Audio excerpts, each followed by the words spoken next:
Mesdames, messieurs, bonjour. Alors, face à l'urgence climatique, aux défis énergétiques des prochaines décennies, nous devons faire le pari de l'innovation, le pari de l'audace. Alors, sans trahir leurs pensées, je pense que nous pouvons résumer ainsi la volonté des intervenants que vous allez découvrir. Ils viennent de Bretagne et partagent avec nous leurs actions pour une transition énergétique et une croissance résolument verte. Je vous propose d'accueillir Laurence Fortin. Laurence Fortin, vous êtes vice-présidente territoire, économie et habitat pour la région Bretagne. Hervé Delarge est également avec nous, directeur régional chez BPI France. Et nous avons à nos côtés deux entrepreneurs. Erwan Guyot, vous êtes dirigeant de Guyot Environnement. Et à nos côtés également Christophe Lebihan, dirigeant de Mithilimer. Bonjour à tous les quatre. Hervé, je vous propose de commencer avec vous. Et même si la réponse peut sembler évidente, elle ne l'est pas forcément. Pourquoi cette thématique ? Alors pourquoi cette thématique ? Donc on a choisi une thématique transition écologique et énergétique pour nos entreprises bretonnes. Alors pourquoi ? Parce que c'est le sujet qui doit préoccuper tous nos entrepreneurs aujourd'hui. C'est un sujet, c'est plus une option, ça devient une obligation.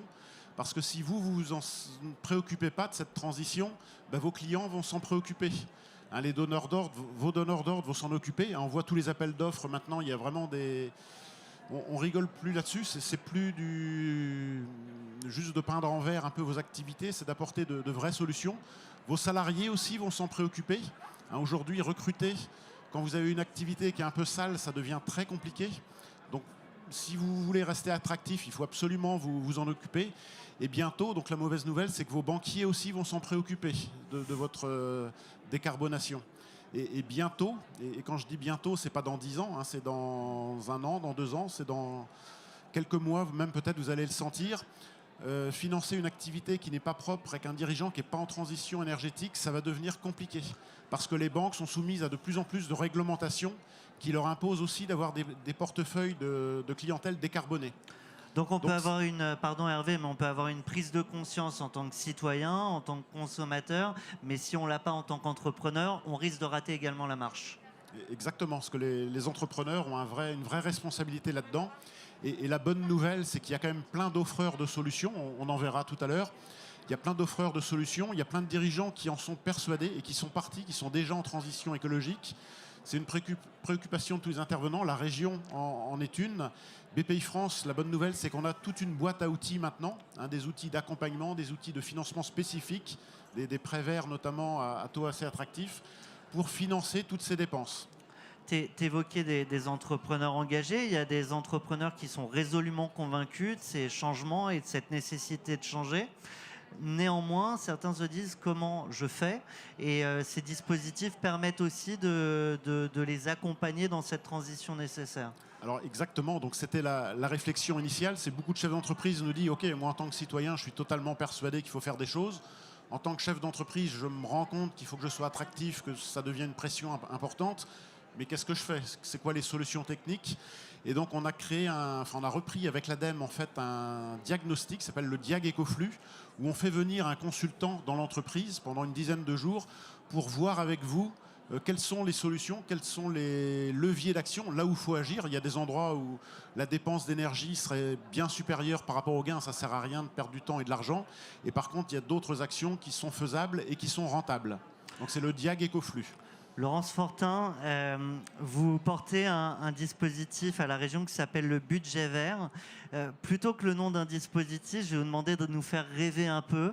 Avec ce budget vert, demain à 10 ans, à 15 ans, c'est quoi la région Bretagne ? Comment on la dessine ? Comment on la raconte ? Et du coup, avec cette histoire, comment on embarque tout le monde ? Alors, si on veut rêver un peu, d'abord, bonjour à toutes et à tous, ravi d'être parmi vous. Rêvons un peu la Bretagne de demain, la Bretagne dans 10 ans, c'est celle qui a fait face aux transitions. On a la chance d'avoir une Bretagne avec 2 métropoles, des villes moyennes, des forces, des entreprises, une industrie agroalimentaire qui découle de notre agriculture. Eh bien, en gros, c'est une Bretagne qui a su transformer sa façon de faire et qui a su conserver son maillage, son identité, sa biodiversité, qui a su faire face à l'élévation du niveau de la mer et surtout qui finalement a un bilan carbone qui n'a plus rien à voir avec celui qui est aujourd'hui. Alors, je fais une parenthèse, vous parlez du niveau de la mer. Évidemment, la Bretagne n'est pas la seule responsable ou solution pour ce sujet-là. Comment on embarque les entrepreneurs avec ce budget vert pour répondre à tous ces défis que vous évoquiez? Alors d'abord, on embarque effectivement les entrepreneurs, mais notre objectif, c'est d'embarquer tous les Bretons. Chacun, à son niveau, peut faire quelque chose. Et donc, on a construit un projet pour la Bretagne Horizon 2040. Et c'est la question qu'on se pose, c'est comment chacun à son niveau est acteur. L'idée derrière, c'est de favoriser et d'inciter et d'accompagner ces transitions. Et c'est là aussi que je fais le lien avec notre budget vert, parce que on peut se dire l'argent de la région n'a pas d'odeur, elle a peut-être une couleur, et en tout cas, on veut lui en donner une. Et l'objectif, c'est d'accompagner des projets qui sont vertueux et qui s'engagent de cette manière-là. Au fur et à mesure, on va cibler, on va cribler, on va dire tous nos financements qui s'orientent vers des projets vertueux. Ça veut dire quoi? Ça veut dire accompagner les entreprises vers ce qu'elles souhaitent faire, accompagner cette transition. Ça veut dire certainement un peu plus de conditionnalité, un peu plus de socio-conditionnalité. Ça veut dire aussi une meilleure attractivité de nos entreprises parce qu'elles répondent aux attentes de nos consommateurs, aux attentes de nos salariés et on va dire aux attentes même de la société et de la planète. En un mot, Laurence Fortin, si vous aviez un défi à lancer aux entrepreneurs présents aujourd'hui à BPI France InnoGénération et tous ceux qui nous regardent à travers les écrans, que leur demandez-vous? Je leur demande de s'engager pleinement dans les transitions. Je ne doute pas que tout le monde en est convaincu. Et chacun à notre niveau, on peut vous accompagner pour accélérer ce mouvement qui est nécessaire pour nous, bien sûr, mais j'ai envie de dire pour tous ceux qui vont nous succéder. Erwan Guyot, comment on accélère ce mouvement chez Guyot Environnement? Déjà, on accélère par une prise de conscience. Nous, la prise de conscience, elle a eu lieu il y a une dizaine d'années. Alors, elle n'était pas forcément écologique, c'était surtout économique. On sortait du Grenelle de l'environnement, on allait vers la loi sur la transition verte et on voyait bien que on est une entreprise familiale, une PME. On courait parfois après le volume, après les majors du métier et on a réfléchi à notre modèle. Alors c'est à la mode aujourd'hui, ce n'était pas forcément il y a 10 ans. Donc on a regardé nos déchets qui étaient produits dans nos process et on a aussi regardé les déchets qui nous étaient confiés. Et donc on a, grâce à la mise en place de la recherche et le développement à notre taille, on a réussi à réfléchir sur des nouveaux procédés. Donc on a lancé en 2013-2014 avec l'accompagnement déjà à l'époque de BPI France. Et tout ça, ça nous a donné une longueur d'avance sur les majors, sur notre périmètre breton. Et on va aboutir l'année prochaine à la fabrication d'énergie à partir du déchet des Bretons. Donc on retrouve un sujet important, c'est que le déchet local devient une énergie locale. Il y a 10 ans, effectivement, ce n'était pas encore à la mode, mais peut-être que ça va encore plus vite maintenant quand on veut transformer son activité, son organisation. Ça a mis du temps, ce changement et de paradigme et changement d'échelle au sein de l'entreprise? Alors on a mis 10 ans. Ce qui a changé en 10 ans, c'est qu'au départ, c'est très compliqué à financer. C'est-à-dire que quand vous allez voir un banquier, que vous lui expliquez que vous n'allez pas faire de l'argent, mais vous allez faire une économie sur le coût de traitement de votre déchet, certains n'ont pas forcément écouté. Ça, c'était à l'époque. Ça, c'était à l'époque. Ce qui a changé aujourd'hui, c'est qu'effectivement, comme on a bougé et on voyait bien le mur arriver et qu'on voulait l'éviter, aujourd'hui, on arrive à financer. On arrive aussi, on en parlait tout à l'heure, à mieux recruter et à intégrer des gens qui ont envie, qui viennent chez Guyot Environnement pour ça. Donc, ça a changé notre entreprise et ça nous a aussi ouvert des nouveaux marchés locaux parce qu'on a une vraie histoire à raconter aux Bretons. En un mot, est-ce qu'il reste des défis à relever encore aujourd'hui? Les défis sont énormes, ils sont déjà dans la communication et la manière dont on parle du déchet. Nous, pour la Bretagne, on parle souvent de collecte sélective, on nous dit qu'en Bretagne, on est les meilleurs trieurs. Oui, mais le sujet, c'est qu'est-ce qu'on fait du déchet derrière. La Chine a fermé ses portes en 2016. Donc, qu'est-ce qu'on fait de ces déchets? Faire aussi comprendre qu'on en produit beaucoup trop et de plus en plus. Souvent, on a des statistiques avec 2-3 ans de décalage. Donc, c'est compliqué pour le citoyen de comprendre. Voilà, ça amène aussi à ce qu'il y ait une acceptation locale d'usines de recyclage, d'usines de retraitement. C'est nécessaire, il y a des réglementations pour ça, mais voilà, c'est aussi important qu'on soit accueilli puisque le déchet chez les autres est à 300 km de chez nous, c'est plus possible. Et ça peut être travaillé aussi en amont de la chaîne de production. Oui, alors nous, après, on n'a pas la vocation à être donneur de leçons. Effectivement, il y a un travail d'accompagnement des producteurs de déchets. On voit bien qu'il y a beaucoup de choses qui sont réalisées. Nous, on apporte une solution sur un déchet qu'aujourd'hui, on estime ultime. Donc, on essaye déjà de faire ce travail-là. Mais voilà, en 10 ans, on est passé de 100 collaborateurs à 400 et on a triplé notre chiffre d'affaires. On est pratiquement passé de 100 millions à presque 300 millions. Donc, c'est qu'il y a de quoi faire et de manière positive. Christophe Lebihan, comment cet enjeu de la transition écologique, énergétique a fait écho au sein de Mithilimer? Nous, ça fait 10 ans qu'on travaille sur le sujet, donc on a été accompagné depuis le début avec la BPI.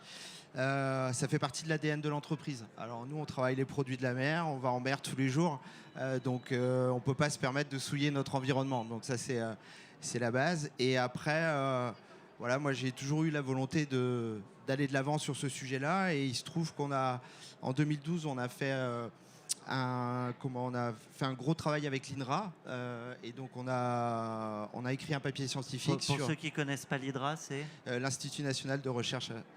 Donc on a découvert que la moule était l'organisme vivant qui était décarboné naturellement. Donc nous, on a décidé à partir de ce moment-là de décarboner l'ensemble de nos activités, sachant qu'on est présent sur tous les métiers de la mer, aussi bien à l'amont jusqu'à la distribution. Très concrètement, pour ceux qui voudraient se projeter, se dire moi demain je décarbone toute ma boîte, du début jusqu'à la fin, de la production jusqu'à la commercialisation, ça passe par quoi? C'est quoi les questions à se poser? C'est quoi les étapes à franchir? Alors déjà, la décarbonisation, c'est un mot qui est pas très vendeur, parce que on a l'impression que c'est extrêmement complexe. Mais en fait, la décarbonisation, c'est avant tout un bilan comptable de nos activités énergétiques dans l'entreprise. À partir de ce bilan comptable, vous mettez des actions en place. Et voilà, par exemple, des choses toutes simples. Nous, on a décidé de ne plus produire de papier dans l'entreprise. On s'est mis un objectif sur 2 ans. Voilà, donc on met des éléments en place. En fait, vous avez un bilan comptable et vous cherchez à améliorer ce bilan comptable. Chez nous, c'est une personne à plein temps.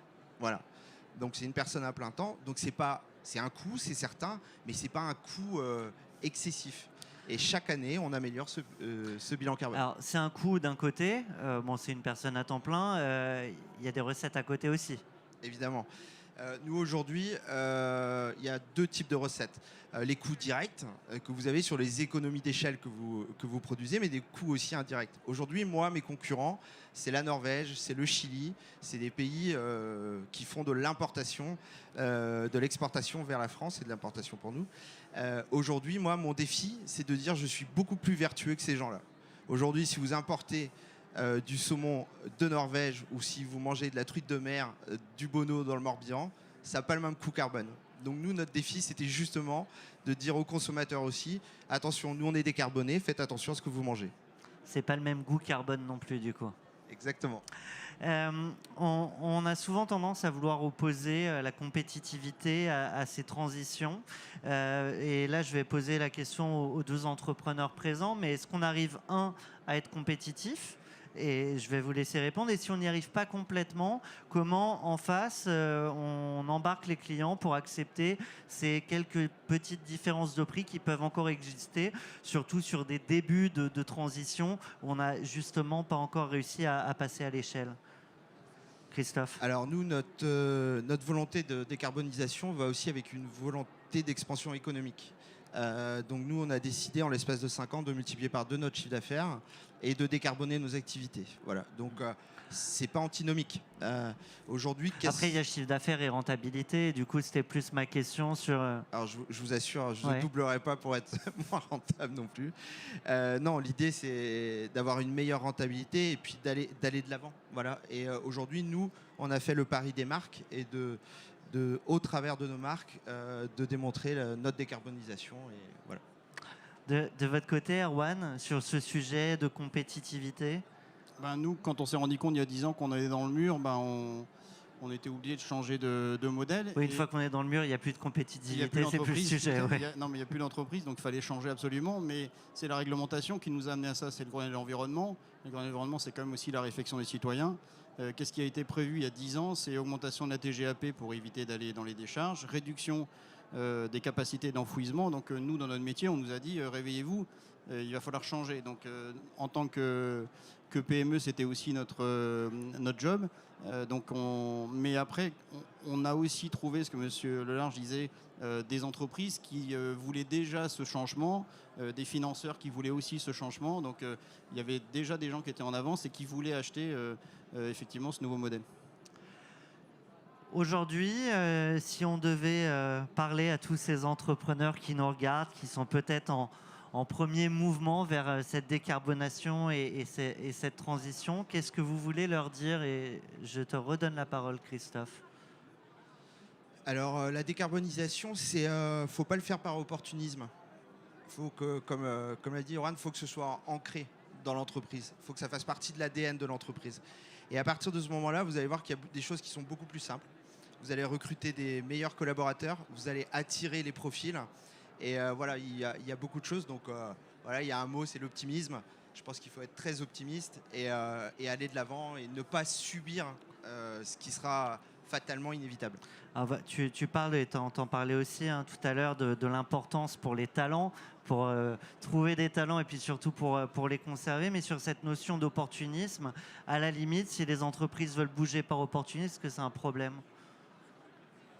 Oui, enfin par opportunisme, moi je vois pas d'entrepreneur sur le long terme travailler avec de l'opportunisme. Ça va durer quelques semaines ou quelques mois. Mais à un moment, nous on ouvre les portes de notre entreprise tous les jours, on montre à nos clients ce qu'on fait du déchet, on leur raconte l'histoire effectivement qu'on a créée pour fabriquer de l'énergie bretonne. Donc on ne pourra pas tricher longtemps. Donc je pense qu'il y a l'opportunisme dans ces sujets-là, ça pourra pas durer. Donc il y a une réalité. Et sur les talents, ça marche, cet argument de la transition, de l'écologie, ça marche sur toutes les générations, particulièrement sur cette population jeune qu'on imagine peut-être plus sensibilisée? Ça marche sur toutes les populations parce que la partie transition va aussi avec, chez nous, en tous les cas industriels, une transformation de nos outils et beaucoup d'investissements. Sur les 3 prochaines années, on va réaliser 100 millions d'euros d'investissement. Donc on a aussi besoin de personnes d'expérience qui viennent monter ces projets-là et réfléchir avec nous. Donc effectivement, on cible en termes de recrutement, on cible l'ensemble des tranches d'âge. Vous êtes tous les 4 très engagés sur ce sujet. Je vais vous demander de vous engager face au public, face aux milliers, je crois, d'entrepreneurs qui nous suivent là en direct, avec cette proposition de compléter la phrase suivante: pour la relance, nous, chez BPI France. Alors pour la relance, nous chez BPI France, on a plein de solutions. C'est ça la bonne nouvelle. Que ce soit de la décarbonation ou autre, on a une boîte à outils qui n'a jamais été aussi complète. On a des diagnostics, le Diag Ecoflux, je le redis, ça fait un peu lourd, mais je le redis quand même, le Diag Ecoflux, et des prêts verts. Donc vraiment, venez voir vos chargés d'affaires, on a plein de solutions. Pour la relance, chez Guyot Environnement. Pour la relance, on va mettre en application ce qu'on a imaginé et surtout continuer d'investir pour notre territoire, puisqu'il faut qu'il continue à être attractif. Vert, c'est encore mieux, donc voilà, investissement. Christophe? Non, comme Erwan, pour la relance, nous allons investir aussi fortement avec l'aide de la région Bretagne. Donc toujours aller de l'avant et puis se faire confiance. Voilà.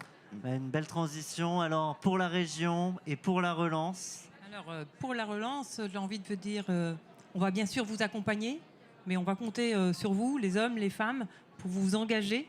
Vous pouvez compter sur nous. On mobilisera nos outils, on sera à vos côtés. Et je pense qu'il faut garder ce que nous avons dans l'ADN en Bretagne. Le partage des expériences. Continuons à faire ce que nous faisons et continuons à mutualiser, partager. Et là-dessus, je suis très optimiste, nous y arriverons. Eh bien, nous continuons à découvrir ce que les entrepreneurs élus institutionnels ont à proposer comme changement pour notre pays, pour leur région. On poursuit dans quelques instants avec la région Rhône-Alpes. Merci à tous.